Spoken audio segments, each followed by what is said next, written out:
Hello everybody, my name is Zeke and welcome to my channel. Today's video is going to be a February wrap-up, coming a little late. We're already a few days into March, but I didn't really have time to film this earlier, so I'm just going to do it now. This month I had a pretty mediocre reading month, I'd say. I've read some great books, some okay books, but overall I didn't have as much time to read as usual, but I still was able to complete 6 books and get partway through a 7th, so still pretty successful, still pretty happy overall with how the month went, but hopefully this month I'll have more time to read and I'll be able to read more, but we'll see, who knows. 6 books is still good. So the first book I read this month was Age of Myth by Michael J. Sullivan, and I've talked a lot about this. I did a vlog where I spent a lot of time talking about it, but Age of Myth is the first book in a fantasy series, and it follows this society, this world where we have 2 main races. There's the Frey and the humans, and the Frey kind of oppress the humans and they keep them in one centralized location, and they're more powerful than the humans theoretically, and the humans see them as gods. And the story kind of kicks off when a man kills one of the Frey, and it sets into motion a whole chain of events that propel us through the book through different perspectives. We have some human perspectives, some Frey perspectives, but mostly we're centered around one location in this book, which was surprising to me because it's billed as a big epic fantasy story and we really don't spend a lot of time in a lot of places. I feel like it really set up a lot for the future of the series, and the first book was a lot of that setup. We focus on a human village and we focus on things that are going on in this human village because of the events that have occurred and changes that are occurring. The clan chief dies, and that sets into motion a whole new chain of events.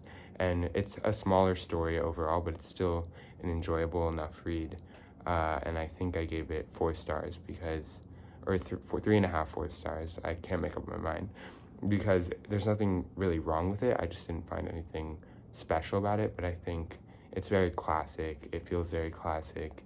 And it's easy to read and it's entertaining, so it's still worth your time.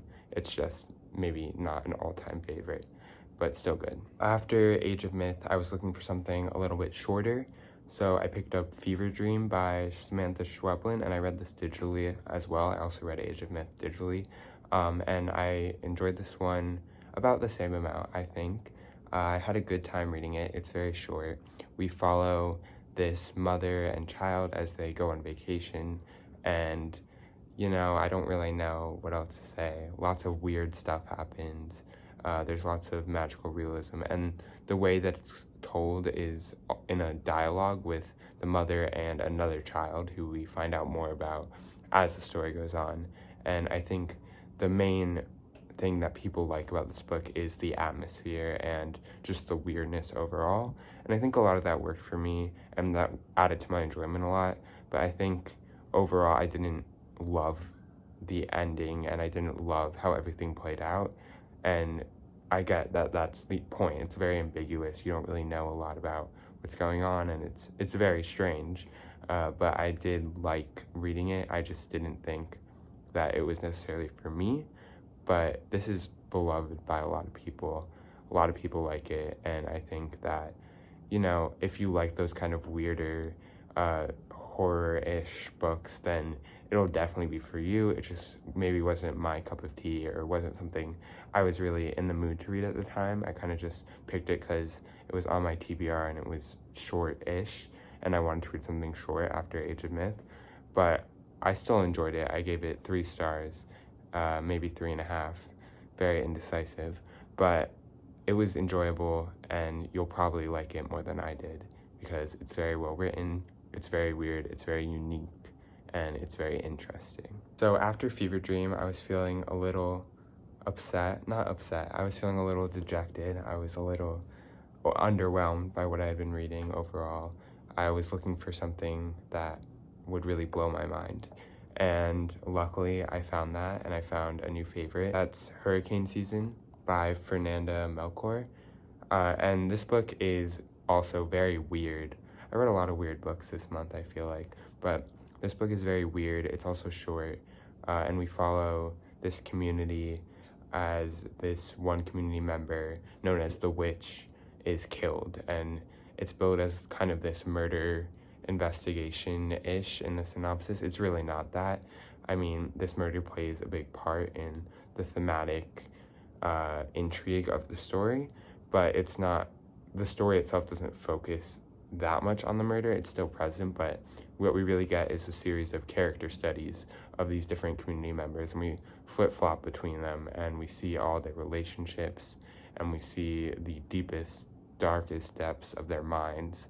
And they are mostly all terrible people, and when I say terrible people, I mean terrible people, and we really don't shy away from that. They're really not fun to be in the minds of, but the characters are so well written, and I think you get such a visceral reaction from reading this stuff that it's really intense and it really hits home. And I think also another important part of this is the writing style is so unique and beautiful, and it's just it's all encompassing. You really get absorbed into the writing like nothing else I've ever read before. And so this was 5 stars, incredible. It's not that long. It's dense, but you can read it in probably a day, and it's well worth your time. Just trigger warning for basically anything bad you can think of, but definitely read this book if you are comfortable, and it will blow your mind. And next up, I read Notes on an Execution by Danya Kakofka. Maybe pronounced that wrong. If I did, I'm sorry. It follows an execution of a murderer, and we kind of flip-flop between that perspective and the perspective of different women who have been in his life. There's a detective, there's his mother, and one other, let me think. And also the sister of his wife, and we kind of find out more about them as the story goes on, and we learn about everything that happened through their eyes, and we really get this full picture of this man and the horrible things he's done. And it's just really well written, and I don't think that the topics it touches on are necessarily unique or new in any way, but I think it's just so well done, and the characters are so well fleshed out, and the story is so engaging, and the writing is also very nice to read and very engaging, that I think it's very good. Even if it might not be an all-time favorite, I still gave it 5 stars because I feel like it did a lot of things that maybe a lot of other books try to do. It did them very well. I honestly didn't really know what to expect going in. I didn't have low expectations, but I was just kind of picked it up on a whim, and it was very surprising and made me very happy that I liked it as much as I did. And so once again, 5 stars, would 100% recommend that you read it as well. Next up, I finished Song of Solomon by Toni Morrison.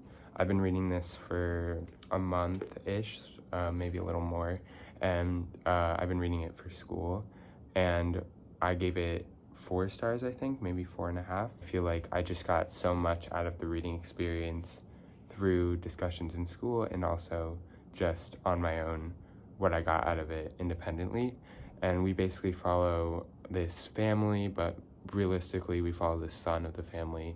His nickname is Milkman. We have this overarching story of his development. It's a coming of age story of Milkman, but we don't just focus on Milkman, we focus on his community, we focus on his family history. That's a main point, and we focus on all these characters that surround him.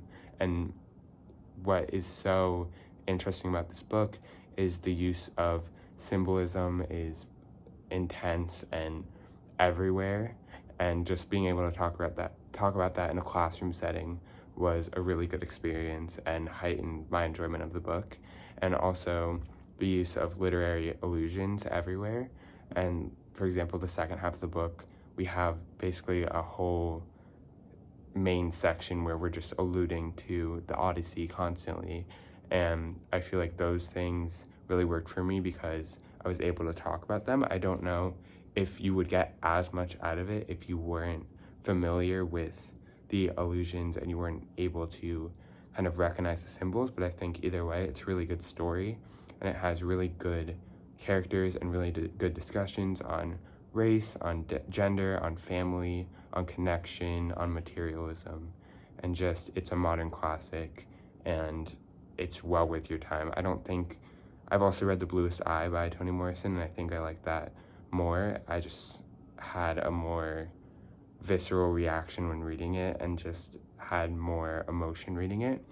But I still really enjoyed Song of Solomon, and I would still highly recommend it, with the caveat that you may want to do some background digging around to kind of get more out of the story, but it'll still be good even if you don't. Lastly, this month I read Frenchman's Creek by Daphne du Maurier, and this one was very disappointing. I've read Rebecca, and I love Rebecca. It's probably one of my favorite books ever. Just the writing, the setting, the atmosphere is just so well done, and that is also true with Frenchman's Creek. The writing, the setting are beautiful, and you're really engaged, and I was able to read it really quickly, but I just think the plotting and the characters fall flat. We follow this woman. She's a noble from the city, and she decides to escape to the countryside, to her country house with her children, leaving her husband behind, and she gets embroiled in these two factions, the other nobles in the countryside and pirates who have been attacking the nobles and stealing their stuff, and she gets kind of embroiled in the middle of this. I feel like the actual story was very underwhelming. Characters didn't make up for that. We have our main character, Donna, and I think we don't really get a lot of development of who she actually is. It's kind of this caricature, and also it really just reads like a romance, which is fine. It just was not what I was expecting. I was expecting a little bit more, and I just didn't get that. However, I still gave this like 2.5 to 3 stars, even though I didn't really enjoy much about it, just because I think the writing is so incredible and the setting is really beautiful, and it was so easy to read that I can't really feel like I can give it lower than that, because I didn't hate reading it, but it just was disappointing, and I wish I'd gotten a little bit more, especially after Rebecca. But I think I want to read My Cousin Rachel and Jamaica Inn, also by the same author. Those books are definitely still on my TBR. I think they're going to be more what I'm looking for, hopefully, and we'll see how that goes in the future. Hopefully sometime this year I'll get to one, if not both of them. But overall, Frenchman Creek, disappointing, but not terrible, and you might like it. If you were trying to start one of her books, I would definitely just read Rebecca, because it's incredible in every way. I started Cloud Cuckoo Land by Anthony Doerr, and that I'm reading right now, and it's intense. There's a lot of stuff going on. There's lots of different timelines and perspectives, and it's very long. I'm about 200 pages in right now, and I'll probably finish it sometime this coming week, and I'll update more about that this coming month. But just wanted to let you know, so far, enjoying it, not necessarily like loving every part of it. It's a little dragging on. There's some perspectives I just do not care about, but I'm still enjoying reading it, and also just very readable in general, and I am interested in a lot of things that are happening, and I do want to see how they all kind of come together, so we'll see how that goes. Those were the 6 1/3 books that I read this month, and hopefully, as I said, I'll be able to read a little more this coming month, but I'm not going to put pressure on it. I'll read whatever I read, and hopefully I'll find some more great books in the process. So thank you for watching. Feel free to like and comment and subscribe if you want to. I will try to be posting videos once a week. I wasn't able to really this past week just because I was very busy, but I enjoy making these, and I want to put them out whenever I can. So thank you for watching, and I'll see you next time.